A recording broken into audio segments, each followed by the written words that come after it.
iglesia está edificada sobre la gran verdad que proclamó Pedro, de que Jesús es el Cristo, el Mesías, el Hijo del Dios viviente, Dios mismo encarnado. Muy bien, mis amados hermanos, seguimos con nuestro estudio, breves consideraciones acerca del libro de este hermano tan usado por Dios en nuestra época, Paul Washer, el libro titulado El Evangelio de Cristo Jesús. Y hemos estado viendo dos temas, los primeros dos capítulos de este libro. Es un libro escueto, pero un libro que contiene una profundidad insondable, ya que trata del Santo Evangelio de Dios. En la primera clase estuvimos considerando el carácter de Dios. Y estuvimos tratando el tema de que para predicar el Evangelio, para entender bien el Evangelio bíblico, es necesario conocer algo acerca del carácter de Dios. Y vimos de que Dios es amor, es santo y es justo.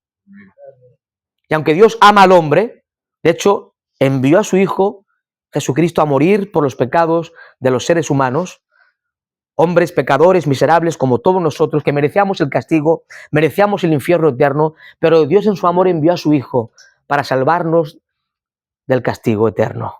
Cuánta gracia, ¿verdad? Cuánto amor. Pero este Dios que es amor infinito es santo. Él es santo, santo, santo. Él es justo y Él aborrece el pecado, Él castiga el pecado. Salmo 7:11 expresa de que Dios está airado todos los días contra el impío. Cuidado, ¿eh?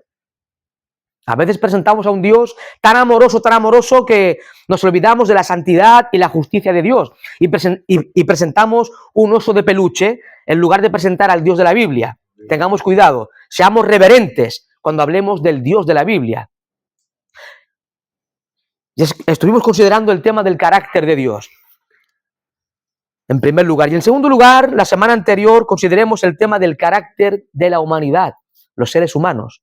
También para entender bien el Evangelio bíblico es necesario entender qué es el hombre y cómo está el hombre en su estado caído, perverso. Y estuvimos estudiando cómo estamos todos depravados por el pecado. Todos los seres humanos somos seres caídos, hemos pecado contra Dios, todos y cada uno de los seres humanos de toda la historia, de todo el planeta, hemos transgredido la santa y justa ley del Creador y por tanto estamos destituidos de la gloria de Dios, estamos bajo la ira de Dios por nuestro propio pecado y vamos camino al infierno eternamente. Ese es el carácter del hombre. Aunque recordemos de que Dios creó al hombre perfecto, en un estado de perfección, en un estado de santidad, lo colocó en el huerto del Edén. El hombre en ese estado original tenía íntima comunión con su Hacedor y Creador. Pero el hombre decidió desobedecer a Dios. El hombre pecó contra Dios. El hombre quiso vivir al margen de su Creador. Y ahí vemos la ruina que se ha producido, ¿verdad? A través de la caída del hombre, todos los seres humanos estamos condenados.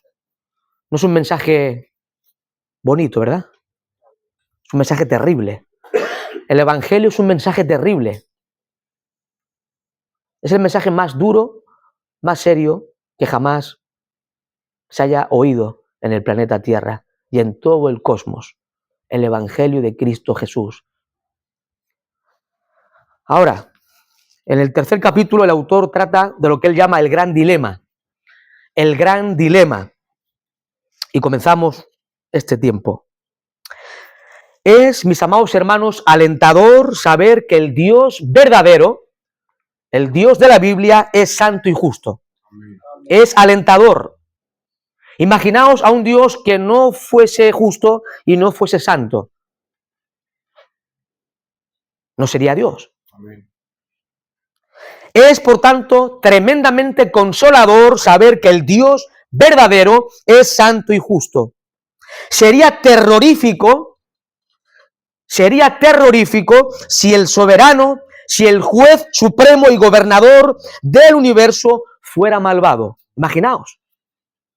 Imaginaos al creador de cielos y tierra, al jefe supremo del universo, siendo un tirano, siendo un malvado.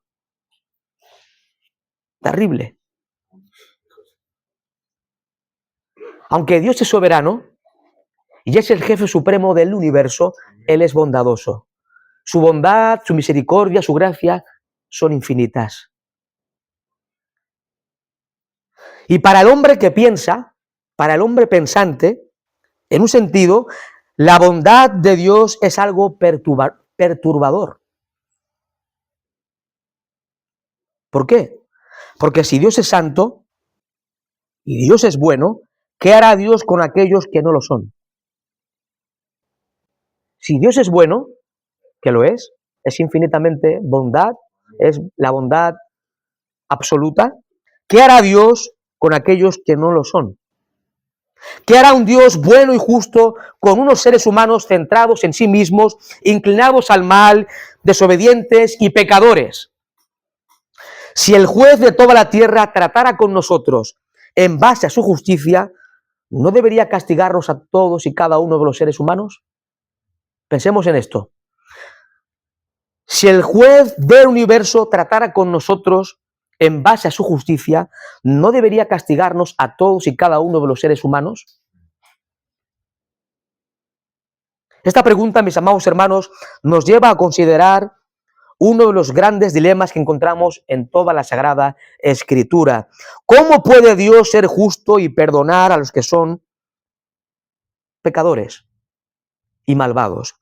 ¿Cómo puede Dios ser justo y perdonar a los que justamente deberían ser condenados? ¿Entienden la pregunta?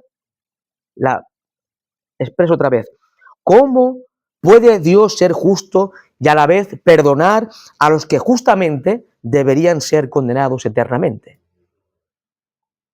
¿Cómo puede Dios ser santo y hacerse amigo de los malos? Según la Biblia, el que justifica al impío es abominación al Señor. Os invito al libro de Proverbios. Libro de Proverbios, capítulo 17, versículo 15. Libro de Proverbios, capítulo 17, versículo 15. Bueno, nuestro hermano Fernando lo estuvo compartiendo hace un tiempo atrás, este tema, el tema de la justificación, y trató acerca de esta cuestión. Proverbios 17, 15, dice así la Sagrada Escritura. Notad lo que dice la Biblia, prestemos atención. El que justifica al impío y el que condena al justo, ambos son igualmente abominación a Jehová. El que justifica al impío y el que condena al justo, ambos son igualmente abominación a Jehová. O sea, justificar al impío es algo que Dios aborrece de todo corazón. Ahora la pregunta, ¿cómo es posible que después encontramos en el Nuevo Testamento que Dios justifica a los impíos? Si estás en Cristo, si Cristo es tu Señor y Salvador, has sido justificado. Dios te ha justificado. Antes eras un impío, yo también era un impío. ¿En qué quedamos? ¿Qué ha ocurrido aquí? Si es abominación, es asqueroso, para que lo entiendan, para Dios declarar justo a un impío. ¿Cómo es posible que después la Escritura más adelante, especialmente en Romanos y Gálatas, nos dice, nos enseña la palabra de Dios que Dios mismo justifica a los pecadores? Parece una contradicción, ¿no?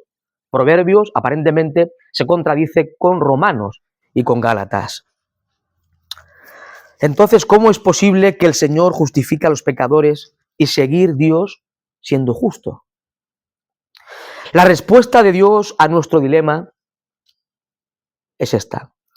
Si Dios actúa de acuerdo a su justicia, entonces el pecador debe ser condenado. Si Dios perdona al hombre pecador, entonces su justicia se ve comprometida. Porque hemos leído en Proverbios 17 que declarar justo o justificar al impío es abominación. Y si Dios perdona al hombre pecador, entonces la justicia de Dios se ve comprometida. La respuesta, mis amados hermanos, a este gran dilema teológico y filosófico se da en el Evangelio de Jesucristo. El Evangelio de nuestro Señor Jesucristo es la respuesta a este gran dilema teológico.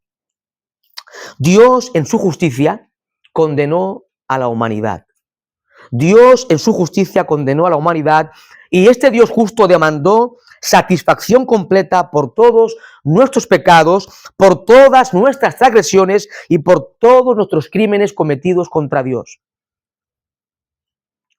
Pero Dios en amor, mis amados hermanos, en amor, Cristo, la segunda persona de la Santísima Trinidad, el Dios hecho hombre, Dios encarnado, Dios manifestado en carne, cargó con los pecados de los seres humanos. Él llevó nuestros pecados, Él sufrió el castigo que merecíamos y murió en nuestro lugar, en esa tremenda y gloriosa cruz del Calvario. El mismo Dios cuya justicia demandaba satisfacción por nuestros pecados, es el mismo Dios que hizo satisfacción ofreciéndose a sí mismo en tu lugar y a tu favor. Y esto, mis amados hermanos, es lo que hace al Evangelio verdaderamente buenas noticias. Esta verdad es lo que hace del Evangelio la más tremenda, gloriosa, estupenda, tremenda noticia jamás expresada y enseñada en la historia. Un autor escribe con respecto a esto: ¿cómo puede Dios declarar justo al impío? Solo cabe una respuesta. En la justificación divina hay un cambio de situación. Al justificar al pecador, Dios declara justo al impío, pero Dios no falta con ello a la norma de Proverbios 17:15, porque Dios es el único que puede constituir justo al que declara justo.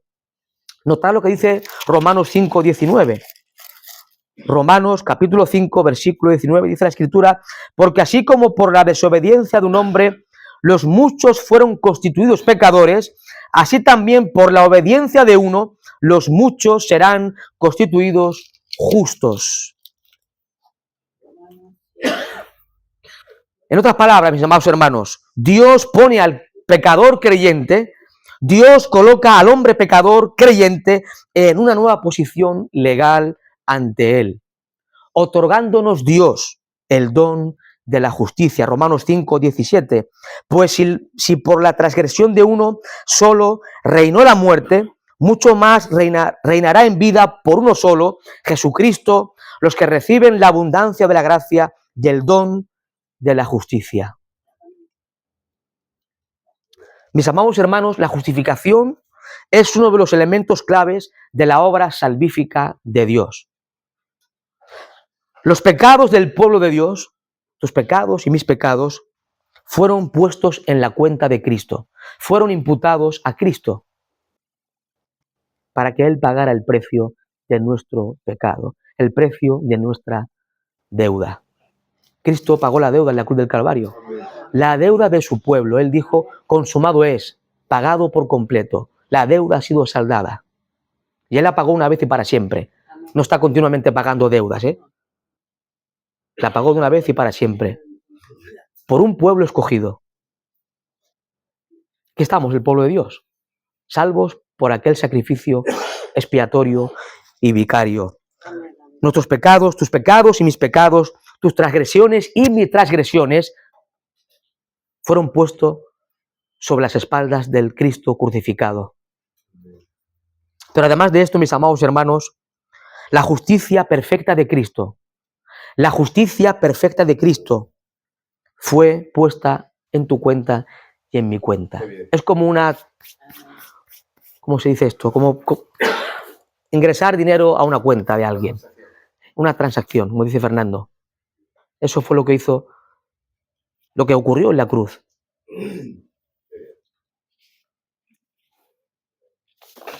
Si esto no nos lleva a glorificar a Cristo, pues creo que no hemos conocido a Cristo. O no entendemos bien esta doctrina. No hace falta chillar tanto para entender esto, o para emocionarnos. La palabra de Dios es suficiente, no hace falta adornos. No hace falta adornos. Jesucristo, nuestro sustituto, es la respuesta a este gran dilema. De acuerdo a la Santa Escritura, el amor del Padre por nosotros, por su pueblo, le movió, le impulsó a entregar a su único Hijo, Jesucristo, en sacrificio por nuestros pecados. Y el amor del Hijo, el amor de nuestro Señor y Salvador Jesucristo, le movió a entregarse a sí mismo voluntariamente. A Él nadie le obligó. Cristo voluntariamente, según Juan capítulo 10, dio su vida voluntariamente por sus ovejas, por su rebaño. Juan capítulo 10. Lo leemos, es un pasaje tremendo, mis amados hermanos. Evangelio según San Juan, capítulo 10.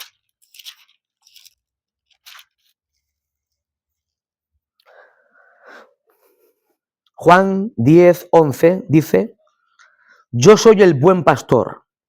El buen pastor su vida da por las ovejas.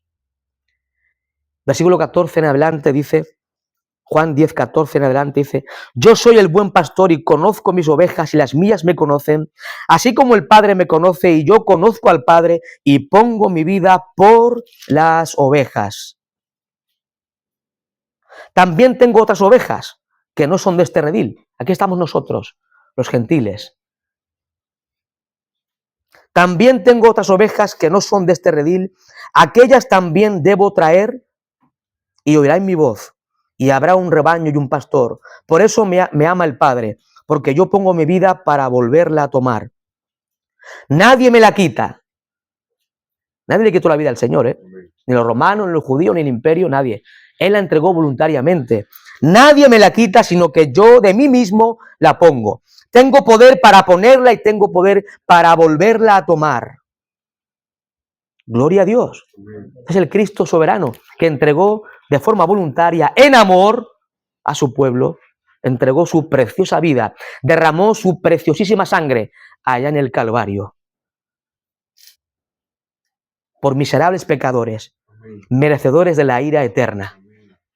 Cuánta gracia, mis amados hermanos. Cuánto amor derramado en ese palo, en esa madera, en ese madero. Un simple madero. Cuánto amor derramado en ese madero. Pero no en el madero, sino en nosotros. Pero se ejecutó en ese madero, en un trozo de madera. Algunos historiadores cuentan de que Jesús probablemente, como era carpintero, también hacía cruces. Algunos han dicho, han llegado a decir algunos eso. Es una historieta, ¿eh? Pero Jesús era carpintero. Y la palabra carpintero ahí, la palabra griega que aparece en los evangelios, no solamente era hacer 4 sillas, era una especie de casi que arquitecto en tiempos del siglo I. Allí vemos en esa cruz tremenda, mis amados hermanos, hace alrededor de 20 siglos, 2000 años, el Dios hecho hombre, pagando nuestra deuda en la cruz, siendo objeto de la ira de Dios, el Padre, en tu lugar y en mi lugar.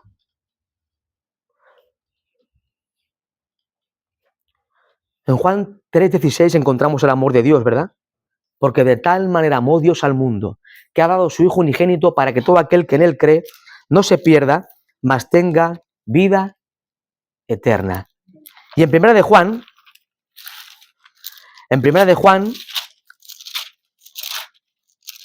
capítulo 4, versículo 8 al 10, leemos así. Primera de Juan, capítulo 4, versículos 8 al 10. El que no ama no ha conocido a Dios, porque Dios es amor. En esto se mostró el amor de Dios para con nosotros, en que Dios envió a su Hijo unigénito al mundo para que vivamos por él. En esto consiste el amor, no en que nosotros hayamos amado a Dios, sino en que Él nos amó a nosotros y envió a su Hijo en propiciación por nuestros pecados. Ahí vemos el amor de Dios como nunca antes en la historia de la humanidad, en la historia de la salvación. La explicación al dilema es que Dios proveyó un sustituto. Dios proveyó un sustituto. Ese sustituto es Jesucristo. Nuestro Señor Jesucristo murió en la cruz en nuestro lugar y a nuestro favor. Hay muchos pasajes que hablan de esta sustitución. Marcos 10:45, el Hijo del Hombre no vino para ser servido, sino para servir y para dar su vida en rescate por muchos. Primera de Pedro 3:18, dice que Cristo padeció una sola vez por los pecados, el justo por los injustos para llevarnos a Dios. Eso es sustitución. El justo murió por los injustos, en nuestro lugar. ¿Para qué? Para llevarnos a Dios. También encontramos el texto clásico que la profecía de Isaías. El profeta escribe que Él fue herido por nuestras rebeliones, molido por nuestros pecados, el castigo de nuestra paz fue sobre Él y por su llaga fuimos nosotros curados. Y sigue diciendo el texto sagrado, Jehová cargó en Él el pecado de todos nosotros. Isaías 53, 5 y 6. Y en 2 Corintios 5, 21. Segunda carta a los Corintios, capítulo 5, versículo 21, el apóstol Pablo escribe lo siguiente, al que no conoció pecado, por nosotros lo hizo pecado, para que nosotros fuésemos hechos justicia de Dios en él. En la cruz, el Dios Padre derramó su ira sobre su propio Hijo, santo, perfecto, inocente. Cristo fue castigado en nuestro lugar.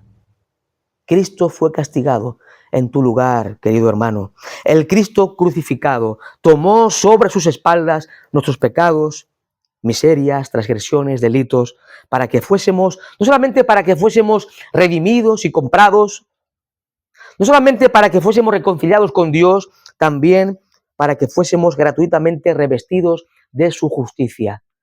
Hemos sido revestidos de la justicia perfecta de Cristo. Mis amados hermanos, note algo importante. Es en la cruz del Calvario donde se manifiesta como nunca antes la justicia y el amor de Dios.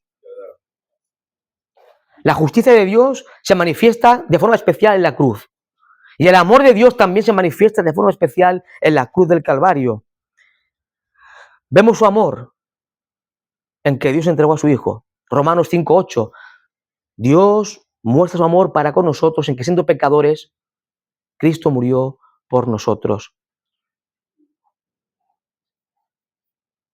Vemos también la justicia de Dios en que Dios exigió el castigo del pecado. Dios exigió el castigo del pecado.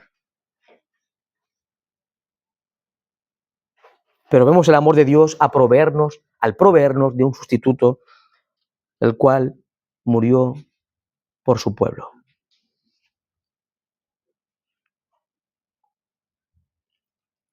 Queridos hermanos, al derramar Dios su ira sobre Cristo, la justicia suya quedó satisfecha y su ira quedó aplacada. Cristo es la propiciación, dice Juan, primera de Juan, capítulo 2 y capítulo 4. La propiciación, básicamente, para que todos entiendan, significa de que Cristo aplacó la ira de Dios. Las Escrituras presentan tres grandes imputaciones.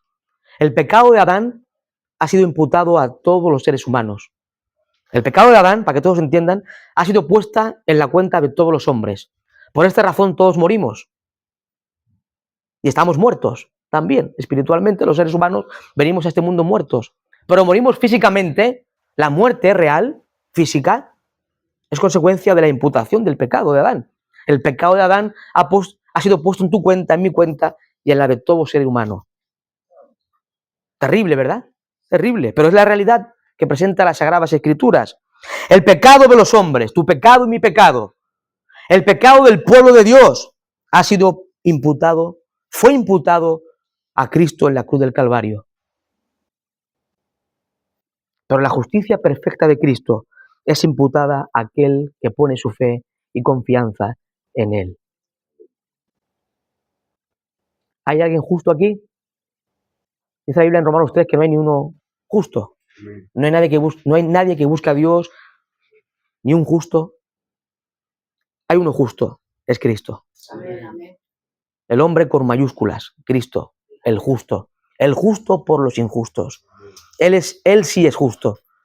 Nosotros no somos justos, pero en virtud de la justicia perfecta de Cristo, que ha sido imputada a nuestra cuenta, ha sido imputada a nosotros, ahora el Padre nos ve. ¿Cómo nos ve el Padre? Revestidos de la justicia perfecta de Cristo. Y es por esta razón que podemos tener acceso al trono de la gracia. Por esta razón podemos tener comunión con Dios y no ser consumidos con la ira de Dios. Porque el Padre te ve en Cristo. El Padre cuando te ve, que te ve todo el tiempo, te ve revestido de Cristo. Por esto no te consume. Seremos consumidos al instante. En un sentido, nos ve perfectos Dios. En un sentido, aunque somos pecadores, en un sentido, porque nos ve en Cristo, en su Hijo, nos ve perfectos. Por eso no nos condena. Conclusión, mis amados hermanos, la justificación es un acto de la justicia de Dios que puede declararnos justos, siendo antes impíos, por habernos constituidos justos en virtud de la justicia perfecta de Jesucristo, que es nuestra. Esta justicia se convierte en la nuestra mediante la fe en la persona y obra de Cristo, por una obra admirable, sublime, tremenda y gloriosa sustitución. Todo es en base a la sustitución de Cristo en la cruz. Hemos resuelto el dilema, ¿no? ¿Cómo se responde al dilema? Bueno, Cristo, nuestro sustituto. El Padre castigó a su Hijo en lugar de castigarnos a nosotros. La justicia de Dios ha quedado satisfecha y su ira aplacada a través del sacrificio del Señor Jesucristo. Mis amados hermanos, todo esto que hemos visto brevemente, todas estas verdades bíblicas nos hacen ver la gracia de Dios. Nos hacen ver el amor de Dios hacia nuestras vidas. Y después de todo lo que al Señor le ha costado salvarnos, ¿crees que el Señor te va a abandonar? Eso es una pantomima. El que cree eso, o está loco, o no conoce a Dios, o no sabe nada de la Biblia. No sabe nada de la Biblia. Hay muchos payasos entreteniendo a cabras. Ya no a ovejas, sino a cabras. Porque son cabras muchos, ¿verdad? Y payasos entreteniendo a la gente en los púlpitos, contando anécdotas, chistes, interpretando mal la Biblia. Eso es un pecado terrible, mis amados hermanos. Un día todos los predicadores del mundo, todos los pastores, compareceremos ante el juez de toda la tierra y darán cuenta y daremos cuenta. Este es el lugar más sagrado del planeta, el púlpito. Y aquí hay que exponer la palabra de Dios, nada más.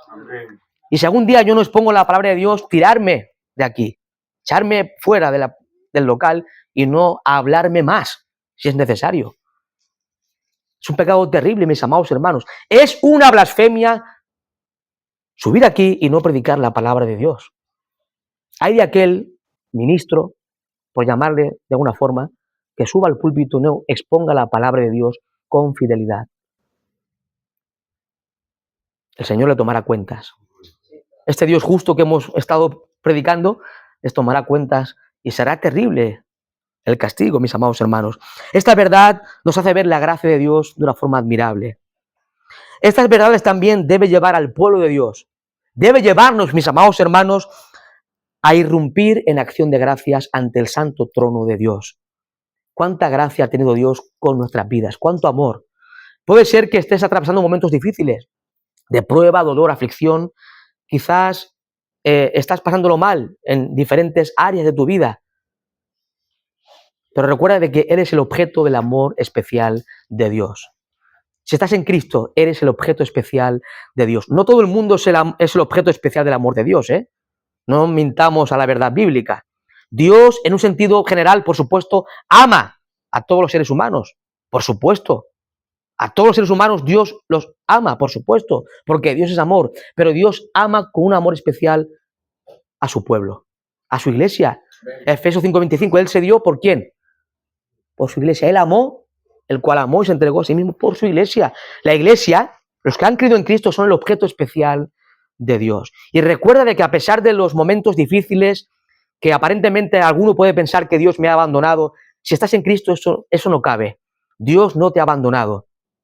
¿Cómo te va a abandonar después de morir por tus pecados en la cruz del Calvario? ¿Ahora te va a abandonar? Dios no es un hombre para mentir, no es un hombre para volverse atrás. Él es inmutable, Él no cambia. Él te ha dado su amor y ese amor no va a variar. Estamos confiados, mis amados hermanos. Puede ser muy grande tu ruina, entre comillas, porque la ruina en realidad es no tener a Cristo. Eso sí, eso es una ruina tremenda, mis amados hermanos. Pero el tener dificultades, aflicciones, dolor, angustia, aún en ello Dios está obrando. Dios está obrando para el bien de tu alma, aunque no lo entiendas, y para su gloria. Esta verdad debe llevarnos a irrumpir en acción de gracias, darle gracias al Señor por todo lo que ha hecho por nosotros, y también debe llevarnos a adorar al Cordero que fue inmolado desde antes de la fundación del mundo, dice Apocalipsis. Y al pecador les decimos, aquel que no tiene a Cristo, le proclamamos que sin Cristo está perdido, sin Cristo estás arruinado. Ven a Cristo, ven en arrepentimiento y fe a los pies del único Salvador de los hombres, que es Jesucristo. Refúgiate en Cristo si no lo tienes y serás librado de la condenación eterna. Solo Cristo salva. Cristo salva. Nadie más que Cristo. A Él la gloria eternamente y para siempre. Amén. Padre, gracias por este tiempo.